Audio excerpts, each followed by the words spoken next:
말씀의 제목인데요. 한번 따라해 주세요. 도전하는 자의 조건. 네. 여러분, 가나안은 도전한 자의 것이 아닙니까? 도전. 유명한 메가더 장군이 인천 상륙작전에 도전했지요. 500분의 1 되는 것을 성공할 확률이 500분의 1입니다. 도전했어요. 결국 상륙작전에 성공하여 우리나라를 위기에서 구하지 않았습니까? 가나안은 도전하는 자의 것이지요. 오늘 본문에서 갈렙도 마찬가지입니다. 그의 나이 85세 때 도전하네요. 헤브론에 도전했어요. 요수아를 만나가지고 지도자여, 내 나이 85세밖에 안 됩니다. 우리 지파만으로 능히 저 헤브론을 정복할 수 있습니다. 그 땅을, 그 산지를 우리에게 주소서. 근육 보십시오. 요수아가 말합니다. 오 갈렙이여, 우리 전 이스라엘도 해보지 못한 그 산지를 어떻게 가능하겠습니까? 정복할 수 있겠습니까? 지도자여, 그 땅은 하나님의 약속한 땅이고 하나님이 우리와 함께 하시니 능히 할 수 있습니다. 그는 도전했고 85세에 도전했고 결국 여러분 승리하지 않았습니까? 따라합시다. 우리도 도전하면 됩니다. 그렇습니다. 도전하면 됩니다. 하지만 그럼에도 불구하고 도전자의 조건이 있습니다. 아무렇게나 그냥 도전하는 거 아니에요. 도전자의 조건, 첫째는 과거의 실패에 매이지 말아야 합니다. 과거의 실패와 상처에 매여 버리면요, 도전이 안 되는 겁니다. 두려워서. 모세 봐보십시오. 하나님이 그를 부르실 때 모세야, 내 백성 이스라엘을 구원해라. 하나님이 부르셨을 때 노하지 않았습니까? 하나님, 못합니다만 내가 실력도 안 되는 사람이 어떻게 하겠습니까? 응? 저들이 내 말을 듣겠습니까? 내가 너와 함께하니 가라. 못합니다만 저는 말을 못합니다. 말 잘하는 내 형 아론이나 보내소서. 그를 네 곁에 붙여줄게. 가라. 못합니다. 자꾸 거절하니까 하나님이 와 진노하셨어요. 왜 도전하지 못했죠? 과거의 실패가 두려웠거든요. 과거의 실패가. 그런데요, 요셉이는 과거의 실패에 매이지 않았기에 그는 매 순간순간 도전했고, 아멘입니까? 결국 애굽의 총리가 되어 그를 통해 많은 사람들이 살았습니다. 복을 받았습니다. 그는 총리가 된 후에도, 아버지가 죽은 후에 그의 형들이 두려워했죠. 분명 내 아버지가 죽었으니 요셉이가 우리를 죽일 거다. 두려워하고 있을 때 요셉이 말합니다. 형들이여, 두려워하지 마소서. 형들이 나를 애굽에 판 것 같지만 사실 그 모든 것은 하나님이 다 행하신 겁니다. 우리 가문과 온 땅을 살리기 위해 하나님이 행하신 거라고. 자, 그런 과거의 상처와 실패에 매이지 않았기에 일상에서 늘 도전했고 하나님이 그에게 승리를 주셨으니, 사랑하는 여러분, 도전하는 자의 자세, 과거의 실패에 매이지 말아야 합니다. 여러분, 본문에서 이 갈렙을 보면요, 그가 85세 때 도전을 하는데 전 이스라엘도 해보지 못한 헤브론 성을 정복하겠다고, 자기 지파만으로 정복하겠다고 도전하는데, 여러분, 갈렙에게 있어서 약점이 참 많았지만 딱 두 가지만 예로 든다면, 그는 유다 지파의 족장 아니었습니까? 그런데요, 유다 지파의 족장이었으면 유다의 피가 흘러야 하는데 그는 사실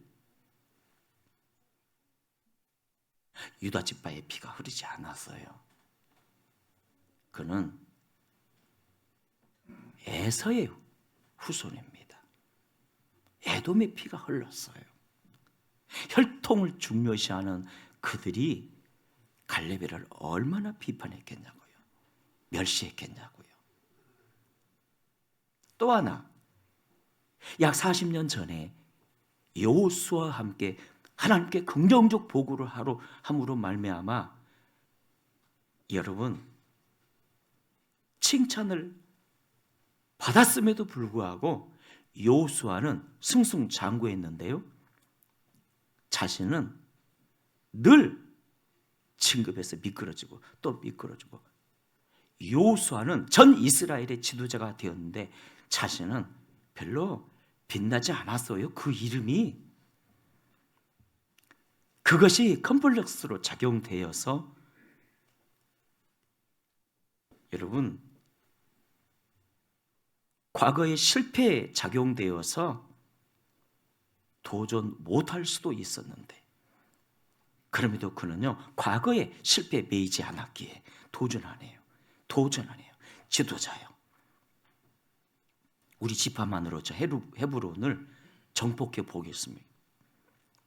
오 갈렙이여, 전 이스라엘도 못 입은 그 땅을 가능히 하겠습니까? 그 땅은 하나님이 약속한 땅입니다. 전능하신 하나님이 함께 하신다면 못할 일이 뭐가 있겠습니까? 맡겨만 주셨어. 그는 도전했고 하나님은 승리를 주셨어요. 여러분, 김욱 작가라고 요즘 뜨는 사람이죠.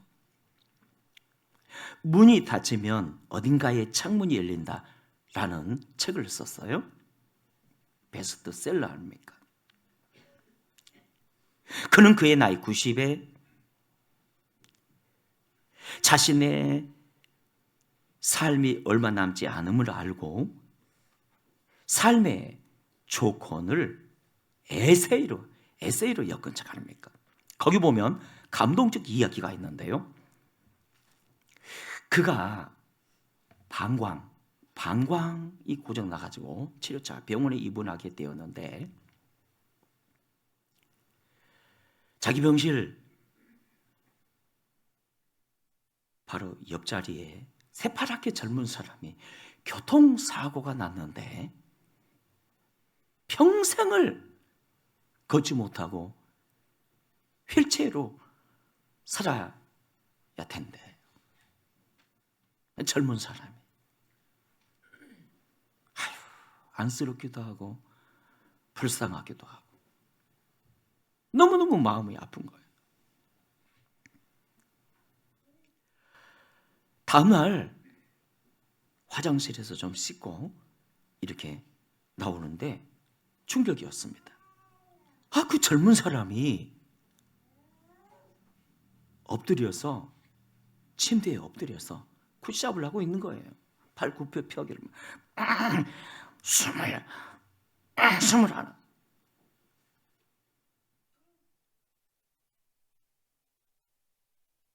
단 하루도 빠지지 않고 몇 개월간 계속 그렇게 발 굽혀 펴기를 했다는 거예요.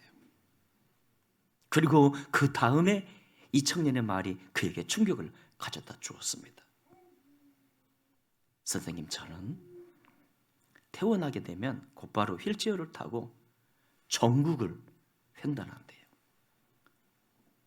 전국을 횡단할 꿈을 꾸면서 막 굿잡을 막 하고 있다는 거예요.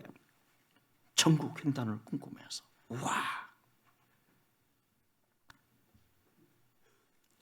절망과 고통 앞에서 심장이 꿈틀 될 만한 이 꿈을 꾸고 있는 이 청년. 여러분, 이 청년이 이런 자세를 가졌다면 어디 가서 무슨 일을 해도 멋지게 살지 않겠습니까? 과거에 매이지 않는 사람. 칼렙이 그런 사람이었습니다. 과거에 매이지 않는 사람. 그의 나이 85세 때 전 이스라엘도 해보지 못한 그 헤브론 땅을 자기 지파만으로 해보겠다고. 지도자야, 내가 나이 85세밖에 안 됩니다.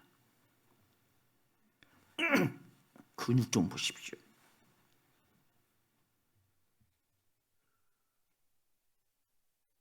자기 지파만으로 도전하고. 과거에 매이지 않는 사람이 여러분 가나안을 정복할 수 있습니다. 아멘. 할렐루야. 아멘. 과거에 매이지 않는 사람. 그리고 또 하나, 도전자의 조건은요, 하나님께 받은 비전을 끊임없이 바라보며 선포하는 사람입니다. 아멘. 여러분, 새해 말씀 카드 뽑잖아요. 부정적으로 얘기하는 사람들도 있어요. 안타까운 사람이죠. 여러분, 새해 말씀 카드 왜 뽑죠? 액자 끼워서 걸어놓으라고? 그걸 한 해 동안 묵상하고 또 묵상하고, 묵상하고 또 묵상하라고. 말씀을요, 묵상하고 또 묵상하고, 묵상하고 또 묵상해 보세요. 말씀 안에는 하나님의 생명이 들어있어. 말씀을 묵상하고 또 묵상하고, 묵상하고 또 묵상하면요, 그 말씀에서 비전을 발견하게 돼요. 내 인생의 목표를 발견하게 돼요. 성숙이면 성숙, 성장이면 성장, 축복이면 축복, 헌신이면 헌신, 사명이면 사명. 말씀을 묵상하고 또 묵상하면요, 묵상하고 또 묵상하면 거기서 하나님의 비전이 발견되어져요. 성령은 비전의 영이지만 그냥 비전 안 줘요. 말씀을 통해 주세요. 그래서 말씀을 묵상하고 또 묵상하고, 말씀을 묵상하고 또 묵상하고, 거기서 하나님의 비전을 바라보는 가운데 인생의 목표를 세우고, 그 목표를 바라보고 또 바라보고, 성취될 줄 믿고 바라보고 또 바라보면요, 그 바라봄이 이루어져요. 히브리 11장에서 주님 말씀하셨죠. 믿음은 모든 바라는 것들의 실상이라고. 인생은요, 바라보는 대로 되는 거예요. 여러분, 류태영 교수라고, 그 어린 날 얼마나 가난했던지, 제대로 먹지도 못하고, 다행히 그가 하도 성실하니까 초등학생인 그를 누군가가 구두 닦기로 이렇게 일을 시켰어요. 그는 구두 닦기 하면서 또 꿈을 가졌다랍니다. 어떤 꿈인지 아세요? 유학하겠다. 내가 유학하겠다. 전 세계에서 농촌이 가장 잘 사는 나라에 유학을 해서 이 나라의 농촌을 부흥시키겠다. 그래서 20이 갓 이제 넘고 어느 나라로 가야 될까 기도하는 가운데 전 세계에서 농촌이 가장 잘 살아가는 나라는 덴마크 아닙니까? 덴마크로 유학을 계획하는데 뭐 돈이 있어야죠. 그러나 기도의 사람입니다. 기도를 하는데 하나님이 지혜를 주셔서 덴마크 대통령에게 편지를 쓴 거예요. 영어로 번역해서. 근데 이 대통령이 그걸 받아 읽고 초대장을 보낸 거예요. 덴마크 대학에서 졸업할 때까지 장학생으로 공부할 수 있는 기회를 준 거예요. 비행기 표까지 다 이렇게. 그래서 박정희 대통령 때 그가 얼마나 농촌 부흥을 위해서 귀하게 쓰임 받았습니까? 따라합시다. 바라보면 바라보는 대로 되어집니다. 해 바라기가 해를 바라보며 해를 닮아가듯이 인생이 주님을 바라보며 주님이 주신 비전의 성취를 바라보면 이루어진다는 거예요. 바라봄. 여러분, 야코비가요, 그 도망자 야코비가 부자 된 비결이 있습니다. 그의 삼촌 라반이가 싹을 정하자고 할 때 어떻게 했죠? 점 있는 양, 얼룩달룩한 양이나 염소를 요구하지 않았습니까? 근데 여러분, 그 점 있는 양들은, 얼룩달룩한 양들은 별로 안 되잖아요. 그리고 이게 나올 확률이 별로 없어요. 예. 그럼에도 그는 얼룩달룩한 양을, 염소를 달라고. 그 다음 어떻게 했죠? 자, 짐승떼들이 물 먹는 개울가에다가 버드나무, 신풍나무 껍질을 벗겨가지고 이렇게 껍질을 벗겨가지고 이렇게 세워놨어요. 그러면 양들이 껍질 벗겨진 하얀, 염소들이 하얀 그 나무들을 바라봤잖아요. 저는 이게 늘 궁금해했습니다. 아무리 주석을 찾아봐도 아니 얼룩달룩한 것을 보일 일이지 왜 하나님이 껍질을 벗겨가지고 어느 주석을 찾아봐도 이게 없는데, 제가 지난주에 이 말씀 묵상하다가 다 깨달은 거예요. 여러분, 양과 염소가요 버드나무, 신풍나무 껍질을 그렇게 좋아한대요. 맛있게 먹는데요. 껍질을 딱 벗겨놨으니 그걸 씹어 먹지는 못하고 연상할 거 아니에요. 야, 물 먹은 후에 내가 버드나무 껍질을 먹어야지, 알록달록한 버드나무 껍질을 먹어야지 연상해요. 바라보고 연상을 해요. 연상하고 또 바라봐요. 바라보고 연상해요. 그 방법이 아니라도 하나님은 얼마든지 점 있고 울룩들룩한 그런 짐승들을 나오게 할 수 있지만, 이것이 오늘날 우리에게 주시는 교훈이 뭡니까? 너희도 바라보라는 거예요. 믿음은 바라보는 것이에요. 바라보는 대로 되지.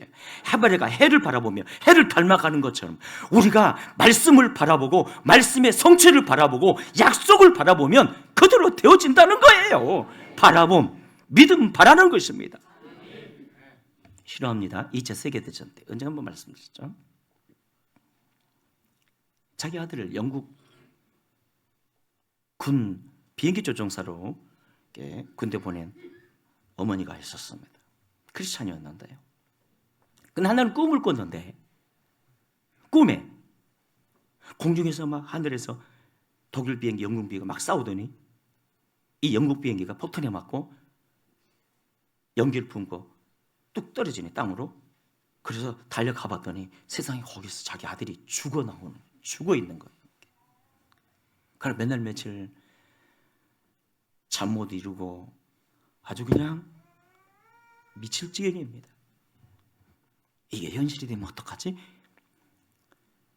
다행히 목사님과 상담을 할 때 목사님이 이 상담 심리학을 전공한 분입니다.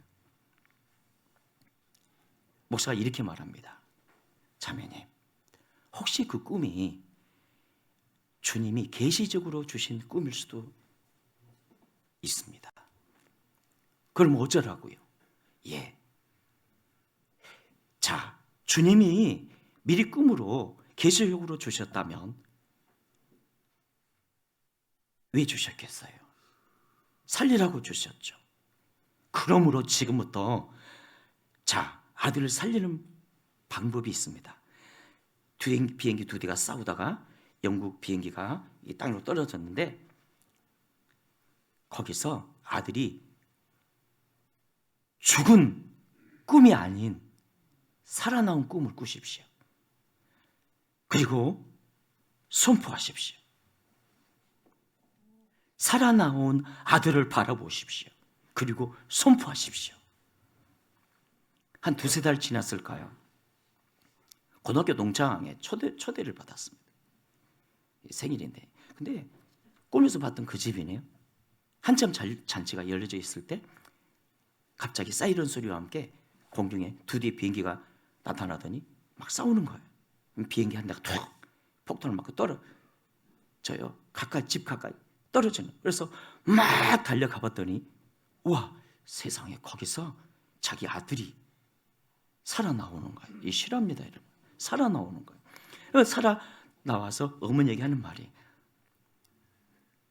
어머니, 내 비행기 폭탄이 맞아서 이렇게 떨어질 때, 연기를 품고 떨어질 때 이제 죽었구나 싶었는데 갑자기 그때 찬란한 빛 같은 뭔가가 비행기를 쫙 감싸주더래요. 쫙 감싸줘.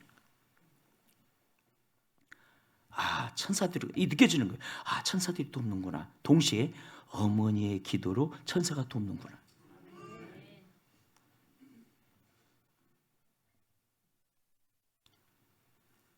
이사야 43장 18절 이하에서 이렇게 말씀하시네요. 너희는 이전 일을 기억하지 말며 옛날 일을 생각하지 말라. 옛날의 슬픈 일, 고통스러운 일, 실패한 일, 상처받은 일 생각하지 마라. 보라, 내가 새 일을 행하리니. 여러분, 이 말씀 붙드세요. 아멘. 이제 나타낼 것이라. 너희가 그것을 알지 못하겠느냐? 반드시 내가 광야에서 길을, 사막에 강을 이르니 장차 들짐승 곧 승냥이와 타조도 나를 존경할 것은 내가 광야의 물을, 사막의 강들을 내어 내 백성 내가 택한 자에게 마시게 할 것입니다. 이 백성은 내가 나를 위하여 지었나니 나를 찬송하게 하려 함이니라. 무슨 뜻이죠? 무슨 의미의 말씀이죠? 나 여호와가 너희의 하나님 아니냐? 나는 너를 위해 광야에서도 길을 내고 사막에서도 강을 내는 전능자야. 그러므로 너희는 과거에 안 됐다고, 과거에 실패했다고 슬퍼하지 말고 나를 바라봐. 내가 이룰 일을 바라봐. 이제부터 내 인생의 광야에 내가 길을 낼 거야. 응? 강을 낼 거야. 생수를 낼 거야. 승리를 바라봐. 승리를 바라보라. 여러분, 욥이라는 인물, 제가 제일 존경하는 분 중에 한 분입니다만, 그럼에도 그분의 치명적 실수가 하나 있었습니다. 뭔지 아세요? 그는 그의 자녀들을 사랑한 결과 하지 말아야 할 짓을 했어요. 그게 뭔지 아세요? 늘 이런 생각한 거예요. 부정적인 생각. 내 아들이 혹시 하나님께 범죄하여 저주받으면 어떡하지? 자, 얼마나 아들을 사랑하는 생각인가요? 자녀들을 사랑하는 생각인가요? 하나님 앞에도 아름다운 생각이죠. 내 자녀들이 잘못 삐뚤어져서 저주받으면 어떡하지? 우리도 그런 생각 하잖아요.